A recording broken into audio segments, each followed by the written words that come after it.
வகுப்பறைகளில் பெண் குழந்தைகளுக்கு பாதுகாப்பு இல்லை.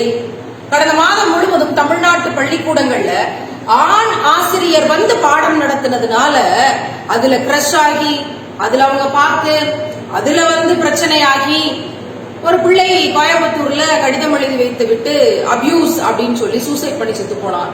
ஸ்கூல்ல பாதுகாப்பு இல்லைன்னு அடுத்த வாரத்திலேயே கரூரை சேர்ந்த ஒரு பிள்ளை கடிதம் எழுதி வச்சு செத்து போனான்.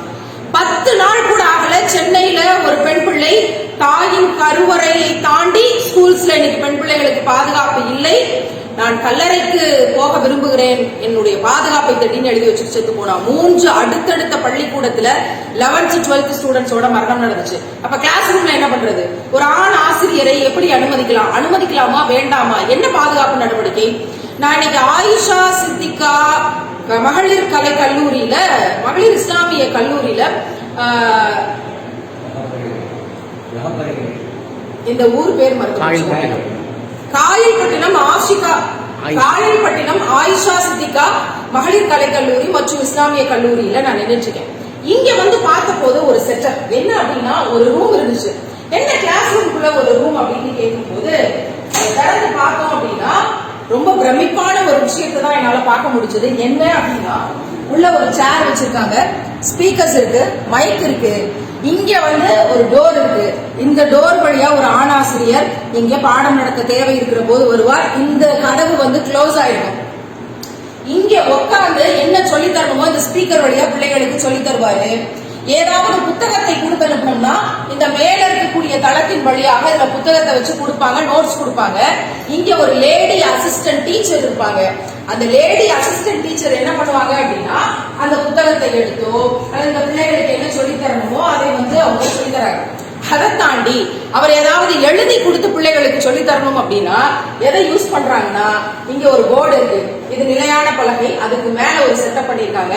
உள்ள இருந்து அவர் எழுதி அங்க எப்படி தள்ளி வச்சுருவாரு, இங்க பிள்ளைகள் குறிச்சுக்குவாங்க, எழுதிக்கிடுவாங்க. அதன் பிறகு இங்க இருந்து அந்த அடிக்கிறார். எல்லாம் கவனிங்க, ஒரு ஆணாசிரியருடைய அறிவாற்றல் ஆசிரியராக இங்க தேவைப்படுது. ஆனாலும் அவர் ஆண் தான். சைத்தான் என்ன வேணா, இப்லீஸ் என்ன வேணா, எப்படி வேணா திசை திருப்ப வாய்ப்பு இருக்கு. ஆனால் கல்வி முறையாக சென்று சேர வேண்டும் என்பதற்காக இந்த மாதிரி ஒரு செட்டப் பண்ணியிருக்கிறாங்க அப்படின்னா மிகுந்த பிரமிப்பாகவும் இருக்கிறது.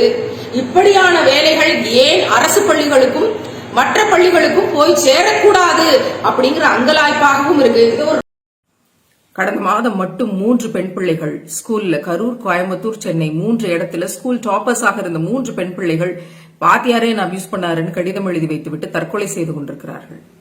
பெண் பிள்ளைகள் பாதுகாப்புக்கு இங்க பள்ளிக்கூடங்களில் என்னதான் வழின்னு யோசிக்கும் போது பெண் பிள்ளைகளுக்கு பெண்ணாசிரியர்களை நியமித்து விடுங்கள் அப்படின்னு சொல்லி ஒரு கோரிக்கையை வலிமையாக முன்வைத்துக் கொண்டிருக்கோம். இதை பிற்போக்குவாதம் என்று பேசுகிறார்கள், மடத்தனம் என்று பேசுகிறார்கள், சபரிமாலாவிற்கு மனவளர்ச்சி இவ்வளவுதான் என்று பேசிக் கொள்கிறார்கள், நல்ல மனநல மருத்துவரிடம் காட்டுங்கள் என்று பேசுகிறார்கள். எவ்வளவு கேவலமாக பேச முடியுமோ இந்த முற்போக்குவாதம் பேசிக் கொண்டிருக்கிற மேதாவிகள் அப்படியெல்லாம் பேசிக் கொண்டிருக்கிறார்கள். அவற்றை பற்றி எனக்கு கவலை இல்லை.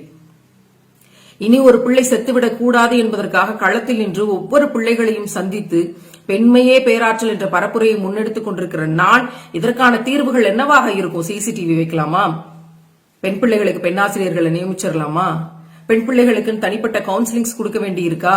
இந்த பரப்புரைகளை எப்படி வேகப்படுத்துவது, வலிமைப்படுத்துவதுன்னு சிலபஸ் எழுதி கொண்டிருக்கிற நான் இதை குறித்து ஒவ்வொரு நொடியும் கவலைப்பட்டுக் கொண்டிருக்கேன். அப்படி காயல்பட்டினம் கல்லூரிக்கு போன போது அங்க ஆயிஷா சித்திகா கல்லூரியில பெண் பிள்ளைகளுக்குன்னு ஆணாசிரியர்கள் வந்தாங்கன்னா அங்க ஒரு தனி ரூம் செட்டப் கிரியேட் பண்ணி வச்சிருக்காங்க. அந்த ஆசிரியர் பெண் பிள்ளைகளை பார்க்க வேண்டியதில்லை. இன்னைக்கு பெண் பிள்ளைகளுக்கு ஒரு ஸ்மார்ட்டான ஒரு டீச்சர் நிக்கும் போது கிரஷ் அப்படிங்கறது என்ன மாதிரியான ரியாக்ஷனை ஏற்படுத்துது, ஹார்மோன்களுடைய வேலைகள்னு உங்களுக்கு தெரியுமா? பெற்றவர்களுக்கு தான் தெரியும். அடி வயிற்றுல நெருப்ப கட்டி கொண்டு இவற்றை எதிர்கொள்வது எப்படின்னு தெரியாம, தங்கள் குழந்தைகளுக்கு இதை எப்படி சொல்லித் தருவதுன்னு தெரியாம பதட்டப்பட்டு கொண்டு நிக்கிறாங்கல்ல. அந்த கிரஷ் டீச்சர் மேலே உருவாகக்கூடிய கிரஷ் இல்லைன்னு மறுக்க முடியுமா? வரத்தான் செய்யுது. அதை எதிர்கொள்வது எப்படின்னு சொல்லித்தர வேண்டிய கடமை நமக்கு இருக்கு. அதற்கு முன்னாடி இப்படியான பாதுகாப்பு நடவடிக்கைகளை இவங்க ஏற்படுத்தி இருக்காங்களே, சைத்தான் ஆசிரியருக்குள்ளேயும் வரலாம், ஆண் ஆசிரியருக்குள்ளேயும் வரலாம். எப்ப இப்லீஸ் அவனை ரியாக்ஷனை மாத்துவான்னு நமக்கு தெரியாது. எல்லாரும் மனிதர்கள் தானே. இதுல மாற்றுக்கருத்து என்ன இருக்கு? கரூர்ல செத்து போன பிள்ளை டீச்சர் என்ன அபியூஸ் பண்ணிட்டாருன்னு எழுதி வச்சுட்டு செத்து போன பிள்ளை அந்த ஆசிரியர் சைத்தான் இல்லையா? கோயம்புத்தூர்ல எவ்வளவு கொடுமையான போராட்டங்கள் நடந்துச்சு. லெட்டர் எழுதி வச்சுட்டு செத்து போன அந்த பிள்ளை, என்னோட சார் 6 மாசமா அபியூஸ் பண்ணாருன்னு சொல்லி எழுதி வச்ச பிள்ளை, அந்த சார் இப்ளீஸ் இல்லையா, சைத்தான் இல்லையா? சென்னையில கருவறையை தாண்டி பெண் பிள்ளைகளுக்கு ஸ்கூல்ல பாதுகாப்பு இல்ல, நான் கல்லறைக்கு போறேன் அப்படின்னு எழுதி வச்சுட்டு போனாலே அந்த பிள்ளை படிச்ச ஸ்கூல்ல இருந்த வாத்தியார் சைத்தான் இல்லையா, இப்ளீஸ் இல்லையா? வெளியே வந்த மரணங்களின் காரணமாக இந்த செய்திகள் உங்களுக்கு வெளியே தெரிகிறது. ஆயிரக்கணக்கான லட்சக்கணக்கான கூட இருக்கலாம், ஒவ்வொரு ஸ்கூல்லையும் இருக்க வாய்ப்பு இருக்கு. களத்துல இருந்ததுனால நான் நேர்ல பாத்திருக்கிறேன். வெளியே வராம எப்படியெல்லாம் அழிப்பார்கள்னு கண்ணு முன்னாடி பாத்திருக்கிறேன். அந்த ஆண் ஆசிரியர்கள் எல்லாம் சைத்தான்கள் இல்லையா, இப்ளீஸ்கள் இல்லையா? எப்படி தடுப்பதற்கான என்ன உத்தரவாதத்தை வைத்திருக்கிறோம்? கடந்த 10 ஆண்டுகள்ல கிளாஸ் ரூம்ஸ்ல அபியூஸ் நடந்து, ஸ்கூல்ஸ்ல அபியூஸ் நடந்து, சம்பந்தப்பட்ட ஆண் ஆசிரியர் குற்றவாளின்னு கைதாகி அதுக்கப்புறம் 1 மாசத்துல வெளியில விட்டு சஸ்பெண்ட் பண்ணி நீங்க வேற ஸ்கூலுக்கு இடமாத்தினீங்களே தவிர வேற என்ன யோக்கியமான தண்டனையை கொடுத்திருக்கிறீர்கள் கடந்த 10 ஆண்டு கால வரலாற்று? ஏதாவது ஒரு கேஸ் ஹிஸ்டரி சொல்லுங்க பாப்போம். அப்ப அவர்கள் சைத்தான்கள் இல்லையா? அப்படியான குற்றவாளிகள்லாம் ஆசிரியர்கள்ன்ற போர்வைக்குள்ள இருந்து மாசம் ₹1,00,000 சம்பளத்தை வாங்கி கொண்டு ரொம்ப ஜாலியா வெளியே வந்துட்டு இருக்கும்போது, தூசி தட்டின மாதிரி தட்டி விட்டுட்டு குற்றங்களை தட்டி விட்டு போய் கொண்டிருக்கும் போது எங்கள் பிள்ளைகள் பாதிக்கப்பட்டு லட்சியங்களை தொலைத்து உடல் ரீதியாக பாதிக்கப்பட்டு படிப்பு துண்டிக்கப்பட்டு அவனுக்காவது கட்டி கொடுத்துருவோம் அப்படின்னு சொல்லி அனுப்பின வழக்குகள் உங்களில் எத்தனை பேருக்கு தெரியும்? இவற்றையெல்லாம் பெரும் கருணையோடு யோசித்துக் கொண்டு இப்படி செஞ்சிடலாமா, அப்படி செஞ்சிடலாமா, இப்படி இருந்தா இப்படி பாதுகாத்தரலாமான்னு பலவிதமான யோசனைகளை யோசித்துக் கொண்டு எங்கள் பிள்ளைகளை காப்பாற்ற வேண்டும்னு நாங்க ஓடிக்கிட்டு இருக்கோம். பெற்றோர்கள்ட்ட நேரடியா கேக்குறேன், உங்க பிள்ளைகள் தங்கள் உடம்பை எக்ஸ்போஸ் பண்ற மாதிரியான ஒரு டைட்டான ட்ரெஸ் போட்டு வெளியில அனுப்ப உங்கள் பிள்ளைகள் தங்கள் உடலை அலங்காரப்படுத்திக் கொண்டு காட்டுவதற்கு நீங்கள் சம்மதிப்பீர்களா? நீ காட்டுமா அப்படின்ட்டு நான் எப்படி சம்மதிக்க முடியும்? உடையிலும் கண்ணியம் இருக்க வேண்டும் அப்படின்னு சொல்றது மனநல பாதிப்பு அப்படின்னா இருந்துட்டு போட்டோம். இங்க எவ்வளவு இஷ்யூஸ் ஒவ்வொரு நாளும் பார்த்து கொண்டு கடந்து போய்கிட்டு இருக்கோம். கையில ஒரு போன் இருக்கு, நெட் பேக் இருக்குன்னு போட்டுக்கொண்டு தருதலைகள் எழுதி கொண்டிருந்தா என்ன செய்ய முடியும்? இங்க மிக தெளிவான ஒரு கட்டமைப்பை உருவாக்க வேண்டியிருக்கு பெண் குழந்தைகள் பாதுகாப்புக்காக. எங்க வேணால் கலைச்செடிகள் இருக்கலாம், ஆனா பள்ளிக்கூடத்துல கிளாஸ் ரூம்ஸ்ல கலைச்செடிகள் இருந்துடக்கூடாது. ஆசிரியர்கள் அப்படிங்கிற ஒரு இடத்துக்குள்ள கலைச்செடிகள் இருந்துடக்கூடாது. இவற்றுக்கெல்லாம் எதிராக பொங்கிய ஆசிரியர்களின் எண்ணிக்கை எத்தனை? பள்ளிக்கூடங்கள்ல அபியூஸ் நடக்குது, அதுக்கு எதிராக பொங்கிய ஆசிரியர்களின் எண்ணிக்கை எத்தனை? அவர்கள் முன்னெடுத்த போராட்டங்கள் எத்தனை? சாவித்ரிபாய் பூலேக்கள் மறுபடியும் இங்கு தேவைப்படுகிறார்கள் பேசிக்கிட்டு இருக்கோம். புரட்சி பேசிக் கொண்டிருக்கிறீங்களா? புரட்சி என்பது என்ன? எங்கள் பிள்ளைகளை நாங்கள் பாதுகாப்பு படுத்துவோம்ங்கிறதா புரட்சி. பிள்ளைகளுக்கு பேண்ட் சட்டையை கிளாஸ் ரூம்ல போட்டு விட்டுட்டு நாங்கள் பாலின சமத்துவத்தை ஏற்படுத்துறோம் பேசிக் கொண்டிருக்கீங்க. ஏன் பாவாடை சட்டையை உங்க ஆம்பளை பிள்ளைகளுக்கு கொடுங்க. அப்படி பாலின சமத்துவத்தை ஏற்படுத்த உங்களால ஒரு நாளும் யோசிக்க முடியாதுல்ல? உங்களுடைய லட்சணம் இதுதான். உங்களுடைய லட்சணம் இதுதான். பெரியார் மிக தெளிவா சொன்னார், உன்னை எக்ஸ்போஸ் பண்ணிக்கிறாத. நீ என்ன பொம்மையா? அலங்காரம் பண்ணிக்கிட்டு உன்னை எக்ஸ்போஸ் பண்ணி காமிச்சுக்கிட்டு நீ என்ன பொம்மையா? சேலைய கட்டி அதை பண்ணி இதை பண்ணி பூ வச்சுக்கிட்டு வளையல் போட்டுக்கிட்டு மேக்கப் பண்ணிக்கிட்டு நீ என்ன பொம்மையா? அவர்களுக்கு முன்னாடி காட்சி பொருளா வர்றதுக்குன்னு பெரியார் சொன்னாரு. ஆனா நீங்க குட்டப்பாவாடைகள்னு போட்டுக்கொண்டு உங்களை காட்சிப்படுத்துகிறீர்கள் அப்படிங்கறத யாரு வலிக்க உறக்க இங்க சொல்றது? மிக மிக மிக மிக மோசமான சூழலில் இங்கு களம் போய் கொண்டிருக்கு. பிள்ளைகளை காப்பாத்துறதுக்கு என்ன வழி அப்படின்னா, நான் பெண் பிள்ளைகளுக்கு மட்டும் சொல்லல, ஆண் பிள்ளைகளுக்கு முதல்ல சொல்லிட்டு தான் பெண் பிள்ளைகளுக்கு இங்க பாடம் நடத்தி கொண்டிருக்கோம். அவற்றினால் மீண்டு தங்களுடைய எண்ணத்திலிருந்து வெளியில வந்து மனசுல இருந்த குப்பையை தூர எரிஞ்சிட்டு பெண் பிள்ளைகளை கண்ணியத்தோடு நான் இனி பார்ப்பேன்னு சபதமேற்றுக் கொண்ட லட்சக்கணக்கான ஆண் பிள்ளைகள் பின்னாடி நிக்கிறாங்க. அவங்க ஏன் கூட வரமாட்டாங்க, ஆனா அவங்க வாழ்க்கையில அவங்க நல்லபடியா இருப்பாங்க. அது எனக்கு போதுமானது. அதற்காக என்ன நடந்தாலும் நான் ஓடிக்கொண்டிருப்பேன். ஸ்கூல்ஸ்ல குட்ட பாவாடைகள் தேவையில்லை, எல்லா பிள்ளைகளுக்கும் நல்லபடியா சுடிதார் கொடுங்க, ஷால் கொடுங்க அப்படின்னு கண்டிப்பா நான் சொல்லிக் கொண்டுதான் இருப்பேன். செக்ஸ் எஜுகேஷன் அப்படிங்கிறது 8 வயசுல இருந்து பிள்ளைகளுக்கு கற்பிக்கப்பட வேண்டும், நான் சொல்லிக் கொண்டுதான் இருப்பேன்.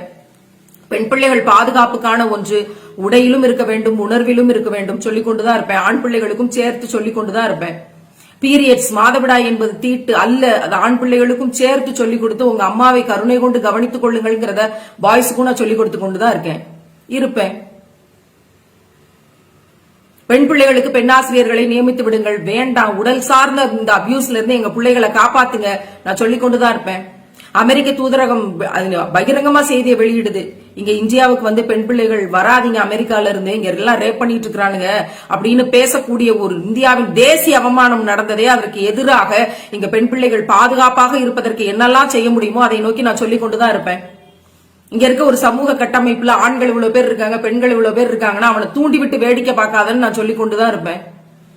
உன்னோட எண்ணத்தை மாத்திக்க, வக்கரம் பிடிச்சு சுத்தாத, பான் வீடியோஸ் பாத்துக்கிட்டு வாழ்க்கையை தொலைக்காதன்னு என்னோட பிள்ளைகளுக்கு, பாய்ஸுக்கு நான் சொல்லிக் கொண்டுதான் இருப்பேன்.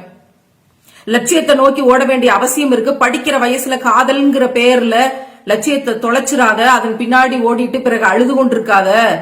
18 வயசுல வந்து கல்யாணம் பண்ண வேண்டியது அப்படிங்கிறது வந்து லட்சியத்தோட இருக்கணுமே தவிர உன்னுடைய ஹார்மோன்கள் பின்னாடி போய் இருந்துடக்கூடாது, அழிஞ்சிருவேங்கிறத நான் என் பிள்ளைகளுக்கு சொல்லிக் கொண்டுதான் இருப்பேன். காதல்ங்கிற பேர்ல முடிவெடுப்போம். எப்ப லட்சியத்தோடு நின்று ஜெயிச்ச பிறகு முடிவெடுப்போம். அது வரைக்கும் ஓடுங்க. டிரெஸ் குறைச்சு போடுறதுல இல்ல நாகரிகம் என்பது. எனக்கு கல்வி இருக்கிறது, எனக்கு பெரும் கருணை இருக்கு, சேவை மனப்பான்மை இருக்கு. அதனால என் கல்வியால், என் அறிவால் ஒரு 4 பேருக்கு நான் நல்லது பண்ணுவேங்கிறதா நாகரிகம். அதுதான் சுதந்திரம். பொருளாதார சுதந்திரத்தோடு சொந்த காலில் நின்று எவன் இருந்தாலும் இல்லைனாலும் என்னால சாதிக்க முடியும், வாழ முடியும்னு ஒரு பெண் தன் சொந்த காலில் பொருளாதார சுதந்திரத்தோட நின்று 4 பேரை வாழ வைக்கிறா அப்படின்னா அதற்கு பெயர் தான் பெண் விடுதலை.